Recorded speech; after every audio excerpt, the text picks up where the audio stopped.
هي عبدو، نعم. هي الناس تغيرت ولا أنا اللي تغيرت؟ والله دنيا قر. والله الدنيا تغيرت، والله دنيا تقر. الناس جاها بلا يا عبدو. الله يكرم. الرجال ما عاد يداني الرجال، المشاكل كثرت والحسد كثر والاخوان يتزاعلون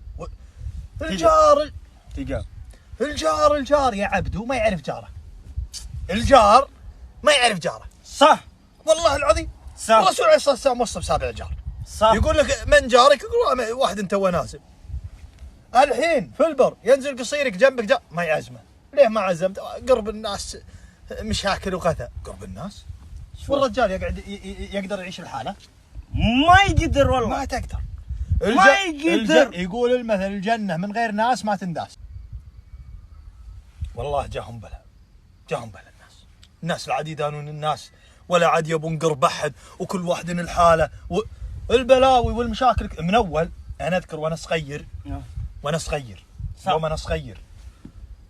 اذكر وانا صغير البيوت كانت صغيرة ولكن كلنا مع بعض. الغرفة الواحد نايم فيها 5 و6 والله العظيم تنام تقوم، ولا رجلك في بطن اخوك وتقوم، ولا راسك في حلق اخوك الثاني. ونحب بعض ويحبون بعض. اول زمان. اي والله زمان والله. اي والله هذا الدنيا. انا من متى اعرفك اول مرة تقول كلمة عدل؟ زمان. اي والله. اي والله هذا الزمان. زمان تغير، راح زمان. الحين صدور ضيقة. اي والله. والمشاكل كثرت وكلنا الحالة، وتلقى البيت ما فيها الا رجال ومرته وولده وما يبون قرب احد ولا يعرفون.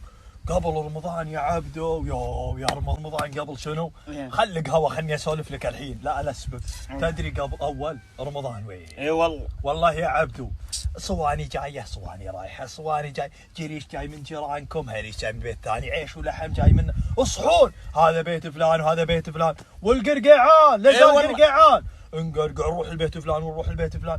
الحين ليه جاء حتى القرقعان غثيت ومعي بقرب الناس جاها بلا والله يا عبدو. الناس جاها بلا، كل واحد صار يبي الحاله ولا عاد في جمعه نفس اول. اي والله. صدور البيوت كبار وساع لكن صدور ضيقه. اي والله يصير. اي والله. شلون؟ اي والله. امسك كذي والله. شلون يمسك؟ امسك لازم مفتوح. ليش وقفنا؟ البيوت وساع الصدور. اي ضيقه الصدور. اي والله. شنو؟ اي والله. يمكن مسحورين، يمكن احد كات سحر على ذا الناس. من اول يفرحون اللي جاهم احد مسير، الحين يقول جاء ما اتصل علي، سير علي فجأة. من اول اللي شاف حجاجه يضحك، حجاجه ما رحب ومسهله ويهلي ويرحب، ما رحب ما ويستانس. الحين يكتم يقول تصدق جاء كذا طب علي، طب عليك ابكيك طب عليك. صاروا كل يبي يقعد الحاله، كل واحد يبي يقعد الحاله، ما يبي احد عنده، ما يبي الناس. دافع البلاء. اي والله. ايش تبي قاعد؟ كم هذا هو. كم انت في الناس، كم خليني قاعد لحالي. كبدك وياه